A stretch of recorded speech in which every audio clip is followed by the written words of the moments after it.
구제의 핵심 본질이 뭐냐면, 구제는요, 여러분, 자신이 누군가에게 줄 것이 있다는 사실을 알아요.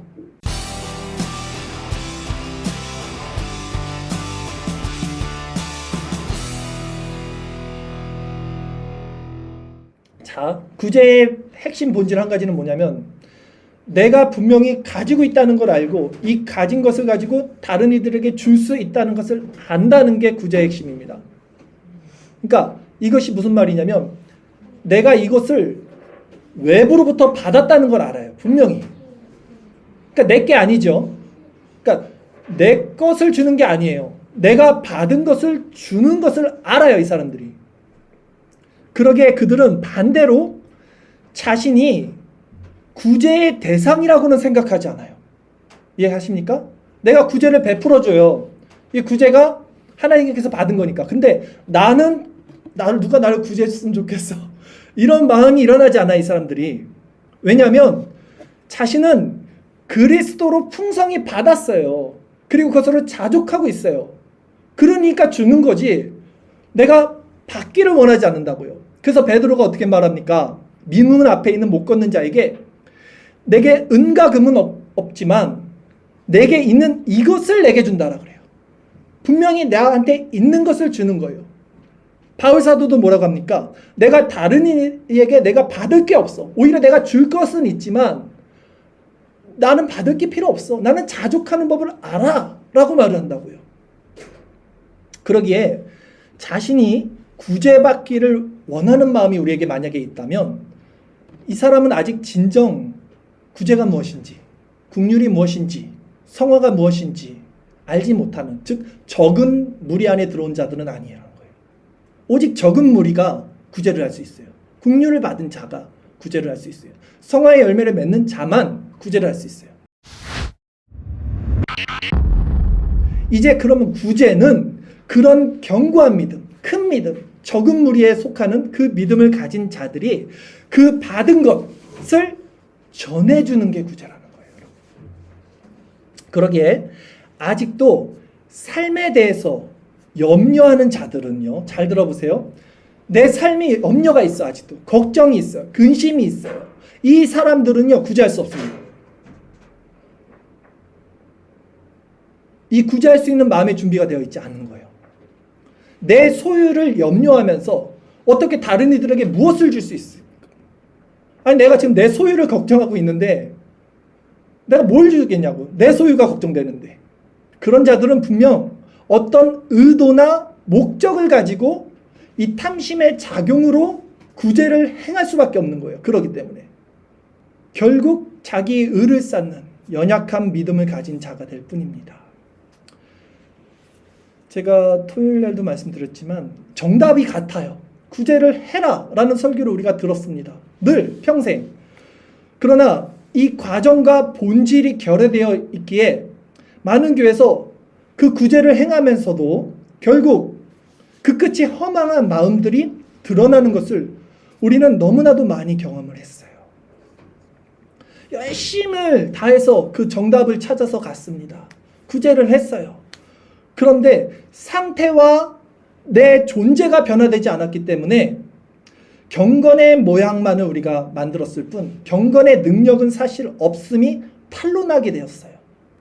그러기에 구제는 먼저 내 것을 채우고 그리고 남은 것, 나에게 좀 여유가 있는 것을 가지고 하는 것이 아닙니다. 예수님은 어떻게 말씀하셨습니까? 너의 소유를 팔아서 구제하라 그랬어요. 우선 너 먹고 살아.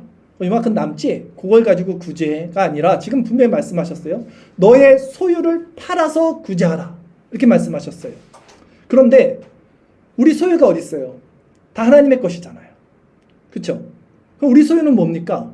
성경에 이런 말씀이 있잖아요. 밭에 감추인 보화를 발견한 사람들이 소유를 팔아서 그 밭을 사잖아요. 무엇을 산 겁니까? 그리스도를 산 거예요. 그렇죠? 보화를 얻은 거잖아요. 즉 우리 소유는 우리 목숨인데 이 목숨을 팔아 그리스도를 사는 것, 즉 연합되는 거예요. 그리스도와 연합된 것이 너의 소유를 팔아 구제라라는 거예요.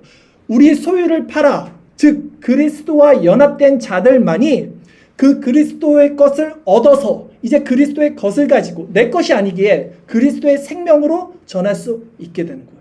이게 구제의 원리와 본질이에요. 이게 성화예요. 그리고 이게 이웃사랑이라는 거예요. 영생을 얻기 위해 예수님께 찾아왔습니다. 그러나 소유를 팔아 가난한 자들에게 주고 넌 나를 따르라 하고 말씀하셨던 그 부자 청년 기억하십니까? 따르지 못했어요. 얼마나 신앙에 열심히 있었습니까? 그러나 진짜가 아님이 드러났죠. 우리가 하는 모든 구제의 선함, 행위 속지 마십시오. 제가 교리를 공부를 하면요, 하나님에 대한 은혜가 넘치지만 또 다른 편으로는 교만이 커질 수 있어요.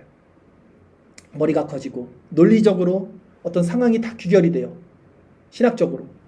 그러나 그럼에도 우리 실제적 이 마음의 변화가 없다면, 그래서 성화의 마음에서 일어나는 이 실천적 행위, 국률의 마음이 없다면 그 지식이 아무리 진리를 깨달았다 한들 그게 무슨 의미가, 무슨 소용이 있겠냐는 거예요. 그러기에 구제는 성화된 자의 마음 상태예요. 그 반영되는 삶을 보여주는 것이에요, 그냥. 즉 구제는 하나님의 마음이 실천되는 통로예요.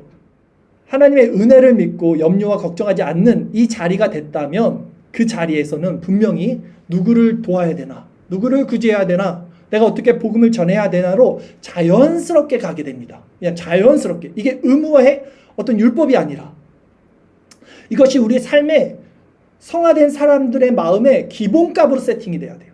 예수님의 모습을 닮아가는 거죠. 이것이 성화의 열매를 맺는 자, 그리스도와 연합된 자의 마음 상태이자 삶을 대하는 태도가 됩니다. 이 국률의 마음이 우리에게 있기를 원해요. 제가 오늘 이 설교가요, 굉장히 어려운 설교입니다. 굉장히 깊은 설교예요. 왜냐하면 성화의 본질에 대해서 말씀드렸어요.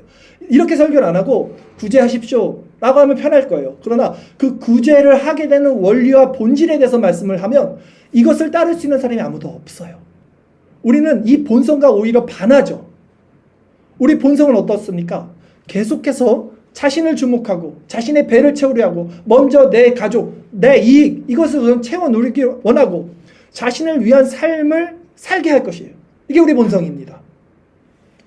그리고 다른 이들을 국률이 여김보다 내가 국률이 여겨짐을 받기를 원하는 게 이게 우리 본성입니다. 그러나 기억하십시오. 그것은 진정 하나님께 대해 부유한 자는 아니에요. 견고한 믿음은 아닙니다. 큰 믿음은 아니에요. 그것은 낡아지지 않는 배낭을 하늘에 두는 그런 삶은 아닙니다. 그것은 오히려 염려와 근심을 야기시키는 작은 믿음이 돼요. 연약한 믿음이에요. 그러면 계속 연약한 믿음이에요.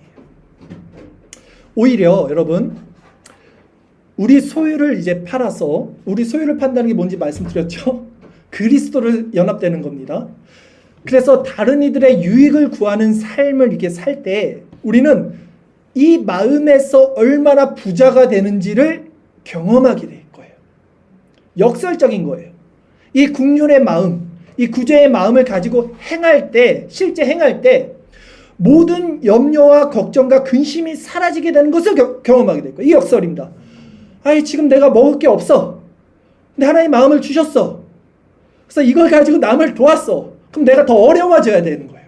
근데 도왔더니 실제적으로 삶과 내 마음이 부유하게 되는 거예요. 근데 이거를 행하지 않으면 경험을 못 하잖아요. 행하지 않으면 이걸 못 누리는 거예요, 여러분. 얼마나 이 경험을 하게 되면 마음의 행복과 은혜와 만족이 넘치는지 몰라요. 이 좁은 길, 이 십자가의 길을 걸어가지 않으면 절대 느낄 수 없고 경험할 수 없고 또 사실은 느끼려고 하지도 않죠. 그러나 하나님 나라를 구하는 이 소수의 무리들은 반드시 하나님께서 이 자리로 이끌고 가서 하나님께 영광을 돌리고 이 은혜를 맛보시게 할 줄 믿습니다.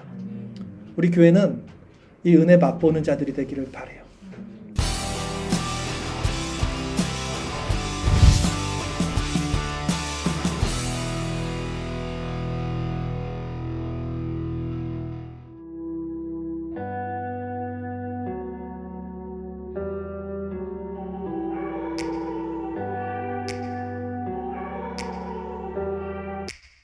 Take me back to a place where I felt at home. Take me back to a day when we weren't alone. Take me back to an age when the world felt small. Way back before we blew it all. Take me back to a place where I felt at home. Take me back to a day when we weren't alone. Take me back to an age when the world felt small. Way back before we blew it all. Too many things going on, I can't keep track of them all. From people dropping a bomb to people putting up walls. I feel like life is on hold, perception stuck in a vault. I know that time can heal all, but how much time till we fall? It's awfully chilly outside when there's no shelter to hide. When everything is a lie, you'll find that out in some time. But when the things on your mind are all considered a crime, communication aside, we'll all just fight till we die. Is this an argument or just the start of it? Either way, I don't wanna be a part of it. Can I just get some space? I don't have the heart for this. I can't be picking up the pieces, fixing scars from this. Is this an argument or just the start of it? I wanna drive away so I can be so far from it. I wanna find a place where no one breaks their promises. Or maybe drown myself in something that is bottomless. Take me back to a place where I felt at home. Take me back to a day when we weren't alone. Take me back to an age